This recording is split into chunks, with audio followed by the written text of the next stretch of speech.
What's going on, everybody, and welcome to the Other Side of the Firewall podcast, where we talk about the latest and greatest cybersecurity news, as well as we highlight those movers and shakers and glass ceiling breakers, those people of color who made it to the other side of the proverbial firewall. My name is Ryan Williams, and as always, I'm joined by Shannon Tynes. What's up? What's up? What's going on? So, welcome to our Wednesday discussion. So, Monday, Tuesday, our topics. Wednesday discussion. Thursdays, Ask a CSSP. And then Fridays, everything else. Movies, books, games, all that cool stuff. But without further ado, I give you Shannon. All right, everybody. So this article comes from apnews.com, written by Wyatt Grantham Phillips, right? And the title of this one is "With Retail Cyber Attacks on the Rise, Customers Find Orders Blocked and Shelves Empty," right? So I know we experienced this with COVID, right? Where it was supply chain shortage, right? Was kind of what we kind of attributed to. But when it comes to cybersecurity and the damage it can do, it mimics the same type of thing, right? And what they're talking about is, this is really in the UK, what they're talking about here is that there's been recent cyber attacks and data breaches, right?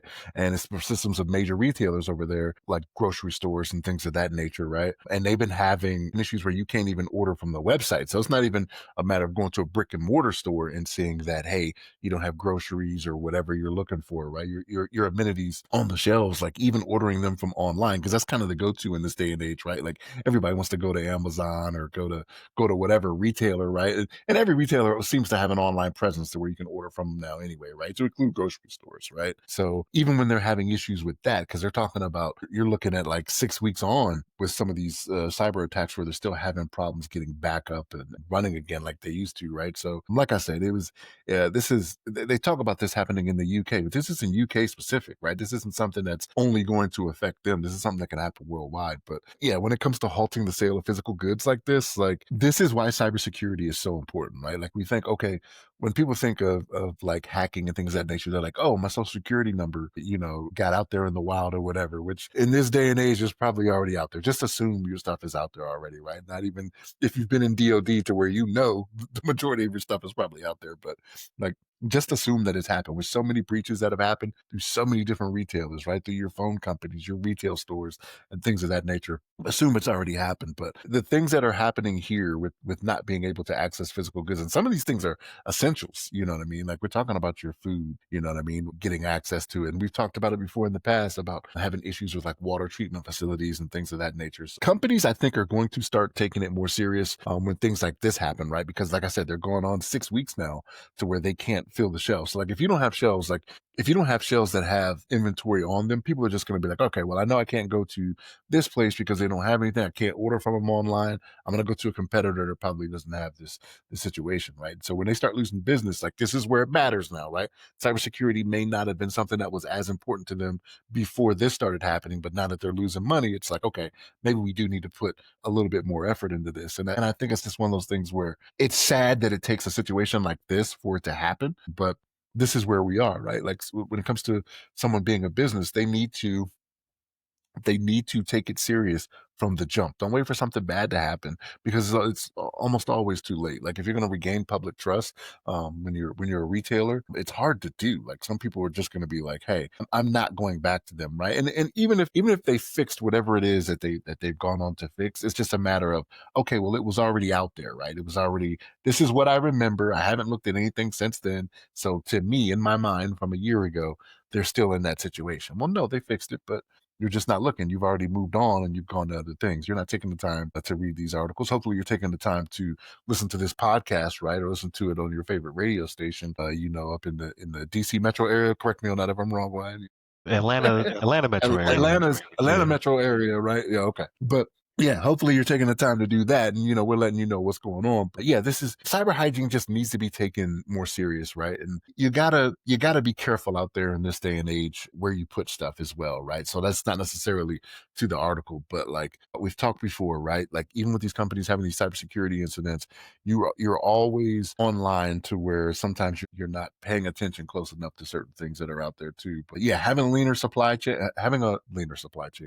inventory when it comes to some of these retail places, like you gotta be careful with that. But Ryan, what's your thoughts on this, man? Yeah, I think this is going to ultimately lead to more regulation. So it's not currently impacting us, but it is impacting Britain and the EU, right? And we know from years past, including this year, when cyber impacts people, they usually step in and they do draw up regulation that then impacts us anyway, because a lot of our goods and supplies are global as well. So if they make a rule like GDPR, then we have to abide by it as well. So I saw several British retailers such as MS and Harrods. I'm sorry, M&S, Harrods, and Co-op. They're saying that they're seeing impacts as high as 300 million pounds or $400 million. So and how many people are they servicing, right? So yeah, that's definitely going to lead to new policies and regulation that then will trickle down to us as well. And for the most part, I don't have any problem with that when it comes to protecting people, right? And making businesses do their due diligence. So when you think of your Walmarts, right? Walmart groceries, you think of Target has groceries too, right? You go to Super Target or whatever. I haven't been to one in a long time, but you have your like in our case Publix or where I used to live. You have your Wegmans and things of that nature. They're all susceptible to such attacks. I think the reason that it hasn't bled over to us yet is only because like maybe the EU and the UK are the test bed before this starts to roll through. Because not to say that it's nation states, but it does seem to be very deliberate. So I can see it trying to come to the U.S. And with that being said, it's not just the bottom line of the company, but it also impacts people. You can't get bread, you can't get milk. You know, we learned from COVID, toilet paper is a hot commodity as well. So like once you can't get these staples, especially in areas like where I live, right? Like Florida, you have to have, you know, your fuel and your I won't say bare essentials, but just essentials in general, right? If you can't get those things in time for hurricane season, which we're currently in, right? Starts June 1st, runs through November, then there's issues, right? Same thing goes for Texas because they got hit with Harvey. Same thing goes for your Carolinas and things of that nature, right? People who get blasted with these storms, Georgia. Well, even New York, don't forget about Superstorm Sandy, right? Like Oh New yeah, York oh got yeah, hit very too, true, very right? So true. it's like one of those things where you don't think, like, whenever you think of hurricanes and storms and things of that nature, you always think about down in your area, right? Like it's in the southern part of the Right. United States, but that's not always the case. No, very true. Then, you know, blizzards and things of that nature. I'm from Buffalo, so we always have to prepare for cold snaps and things because it takes out power, and things of that nature. And you can't get to stores because there's 7 feet of snow outside. So just to say, like, there has to be some protection of our downstream supplies. So just like you think about supply chain risk management, you think about sunbursts that caused huge disruption when it came to the DoD and its ability to monitor its equipment.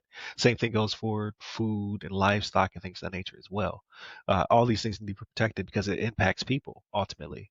So I can see some legislation coming down for the better, right? But it also is very costly. So companies will have to upgrade. The thing is, like with these companies, it's not necessarily that people are going after the company, and they mentioned other companies in the article other than the ones you mentioned as well, right? So they mentioned Adidas, Cartier, right, which is the jeweler, right? But a lot of the time, let me not say a lot of the time, let's say probably half the time, they'll target a software that's just widely used, right? Like we've seen this before as well, right?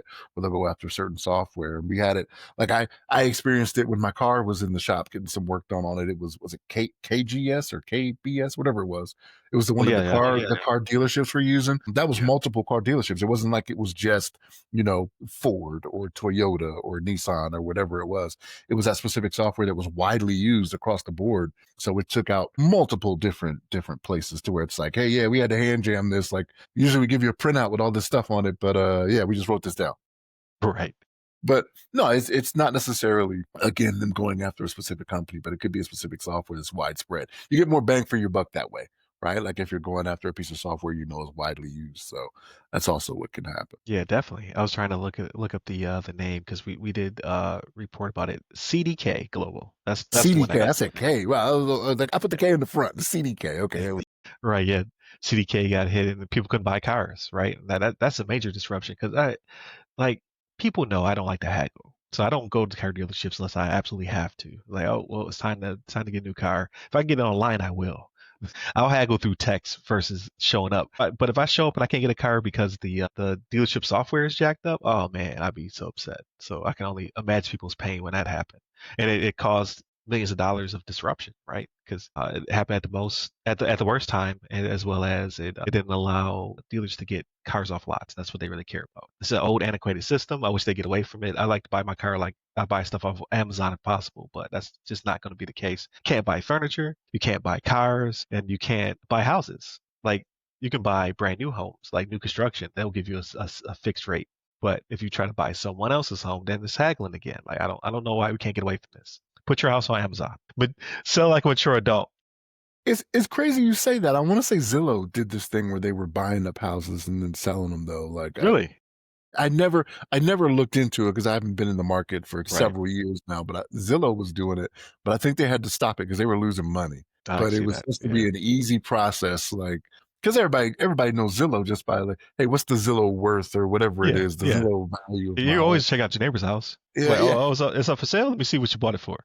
Yeah, yeah. So I mean, it's just one of those things where, yeah. Here's the thing, Ryan. Eventually, that time is coming. Like I know you're like, yeah, just go ahead and do this. Like, give it time. It will happen. Like that will be the case, right? To where it'll be so much easier to do these things. Yeah. When I bought my wife's car, I did it completely because they're still coming off of COVID. It was years later, but they were still coming off COVID, so they still had the option. I don't know if some car dealerships will get away from it or not. But I had to go through text.